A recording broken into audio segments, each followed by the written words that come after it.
안녕하세요. 진이아빠입니다. 오늘은 싱가포르 유학 중에서도 사립대학교의 장점과 단점에 대해서 한번 알아보는 시간을 갖도록 하겠습니다.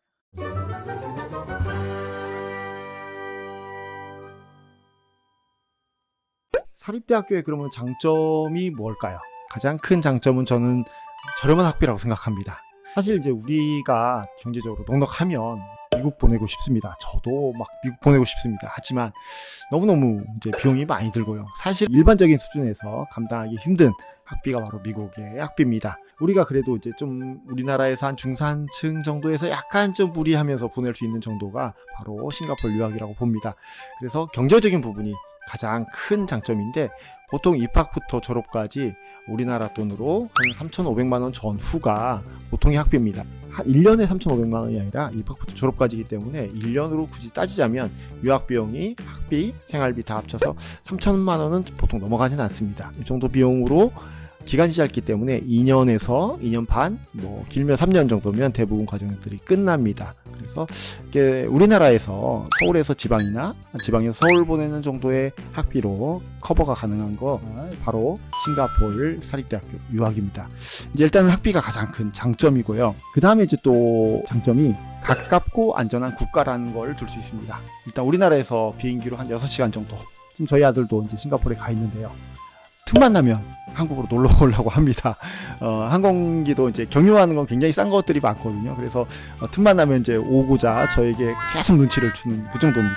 그리고 여학생들이 밤늦게 혼자 다녀도 사실은 그렇게 무섭지 않고 안전한 국가가 바로 싱가포르입니다. 우리 그 밤에 이제 택시를 타면 우리나라는 통화할 택시도 있고 좀 약간은 이제 안전의 위협을 조금 느끼는 그런 부분도 있는데 싱가포르는 오히려 우리나라보다 안전해서 바가지도 없고 굉장히 안전하게 갈 수 있는 그런 국가 중에 하나입니다. 사실 이제 미국이나 유럽이나 어떤 인종차별도 있고 사실은 보이지 않게 굉장히 많이 있는데 싱가포르는 그런 면에서 한국의 한류가 워낙 강하기 때문에 별로 없습니다. 그 다음에 또 하나가 이제 이게 굉장히 큰 부분 중에 또 하나인데요. 졸업 후 취업을 둘 수 있습니다. 물론 예전에는 사실은 이제 싱가포르 사립대학교 졸업하면 싱가포르 현지에서 거의 다 취업을 많이 했습니다. 그 예전이라고 하면 한 7, 8년 전 정도? 근데 최근에는 생각외로 이제 그 취업 시장 문들이 많이 좁아졌습니다. 왜 그러냐면 한국에서도 굉장히 그 청년 실업률을 낮추기 위해서 많이 보내기도 했고 이제 그런 과정들 때문에 한국 학생들이 꽤 많이 들어가 있습니다. 취업으로 호텔이나 이런데 이제 단순직으로 많이 들어가 있기 때문에 생각외로 이제 한국 학생들이 졸업했을 때 옛날만큼 이렇게 막 귀한 대접을 못 받습니다.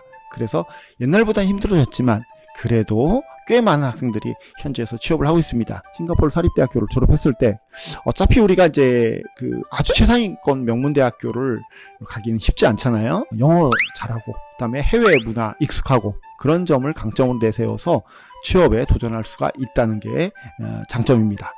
그리고 또 하나는 이제 떠오르는 아시아의 시대라고 21세기는 이제 미국, 영국 대부분의 선진국들이 이제는 경제 성장률이 굉장히 멈춰 있고 심지어 이제 중국도 경제 성장률이 멈춰 있는데요. 그런 의미에서 아시아에서 이제는 이제 그나마 경제 성장률이 어느 정도 되는 국가가 바로 싱가포르 그다음에 동남아 국가들입니다. 싱가포르도 사실은 이제 경제 성장률 자체가 이렇게 높진 않지만 그 근처에 아시안 국가들이 워낙 경제 성장률이 높기 때문에 차후로 굉장히 이제 올라갈 가능성이 높은 국가다라고 하는 것이 사실입니다. 아직은 그 시장이 크진 않습니다. 하지만 남들이 아직 밟아보지 않는 땅에 내가 틈새 시장에서 뭔가 해보겠다고 생각하면 굉장히 좋은 기회가 될 거라고 생각합니다. 그렇다면 이제 장점만 있는 게 아니라 단점들도 있습니다. 첫 번째 제가 생각할 때 단점은 우리나라에 있는 송도의 국제대학교들 글로벌 캠퍼스라고 비슷한 형태입니다. 이게 그 장점이 될 수 있고 단점이 될 수 있지만 어쨌거나 우리나라에서는 이게 뭐야? 이게 과연 이제 어떤 형태지? 영국대학교 졸업장인데 왜 싱가포르에서 공부했어? 라고 물어볼 수 있습니다. 이런 거에 대해서 항상 이제 설명을 해야 되기 때문에 좀 귀찮습니다. 귀찮고 또 뭔가 이제 좀 약간 이해를 시켜야 되는 부분이 있기 때문에 이런 면이 약간 한국에 돌아왔을 때는 약간 불리한 점들 될 수 있습니다. 물론 이제 싱가포르 자체에서는 워낙 이런 형태가 일반적이기 때문에 굳이 이렇게 어렵거나 그렇지는 않습니다. 근데 어쨌든 그게 하나의 단점이라고 생각되어지고요. 두 번째는 싱글리시 문제가 있습니다. 싱가포르는 이제 인구 구성이 이제 중국계, 그다음에 인도계, 말레이계 이렇게 구성되어 있기 때문에 영어 발음이 네이티브는 아닙니다. 그래서 아무래도 발음들이 우리가 생각했던 이제 북미식의 뭐 워럼하고 이런 이제 불리는 그런 발음들은 아니고 현지식의 약간 발음들이 굉장히 많이 묻어 있습니다. 현지 단어도 일부는 조금 존재하고요. 그래서 보통 그런 걸 통틀어서 우리가 싱글리시라고 부르는데, 그래서 학생들이 처음 가면 적응하는데 한 2, 3주 정도의 시간이 필요합니다. 그래서 고생은 합니다. 하지만 우리가 그 나라를 바꿀 수 없기 때문에 우리가 그 나라에 적응을 해야겠죠. 그래서 적응을 하다 보면 또 나름 괜찮습니다. 의외로 또 교육 잘 받은 친구들은 영어 수준이 굉장히 높습니다. 단점이긴 하지만 사실은 또 약간은 우리가 그 미국에서 공부했던 친구들이 가서 적응이 어렵기 때문에 우리는 이미 사립대학교를 졸업할 때는 적응했잖아요. 그래서 약간은 또 나의 스트렝스가 될 수 있는 부분 중에 하나입니다. 또 하나, 더운 날씨를 줄 수 있습니다. 날씨가 굉장히 덥습니다. 적도 근처에서 더워서 더위를 굉장히 싫어하거나 어떤 햇볕 알레르기가 있거나 이러면 사실 굉장히 힘들 수도 있습니다. 물론 이제 학교 내에는 에어컨이 굉장히 잘 나오기 때문에 생각보다 그렇게 막 덥게 느껴지지는 않습니다. 하지만 여전히 어쨌든 더운 날씨이기 때문에 덥고 우기 때는 또 습합니다. 그래서 그런 날씨를 싫어하는 학생들은 좀 힘들 수가 있다는 점을 유념하셔야 됩니다. 또 하나의 도시로 이루어진 국가, 그래서 편하기도 하지만 또 불편하기도 합니다. 불편하다기보다는 좀 답답합니다. 갈 데가 별로 없어요. 좀 이제 멀리 놀러 가려면 국경을 넘어가야 됩니다. 말레이시아 조호바를 간다든지 인도네시아 바탐이나 뭐 이런 데를 간다든지 이렇게 멀리 놀러 가야 되기 때문에 이게 좋은 면도 될 수 있지만 좀 약간 답답한 면도 될 수 있습니다. 이런 면들이 단점들입니다. 제가 이제 드리고 싶은 말씀은 장점이 있고 단점이 있습니다. 기본적으로 이 단점들에 대해서 내가 수용할 수 있으면 하는 거 괜찮습니다.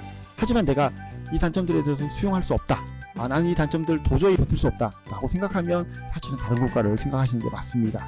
장점은 극대화하고 단점은 최소화해서 내가 과연 싱가포르 사립대학교에 맞는지 틀린지 한번 잘 생각해 보시고 결정하셨으면 좋겠습니다. 네, 이상 싱가포르 사립대학교 유학의 장점과 단점에 대해서 알아보는 시간이었습니다. 감사합니다.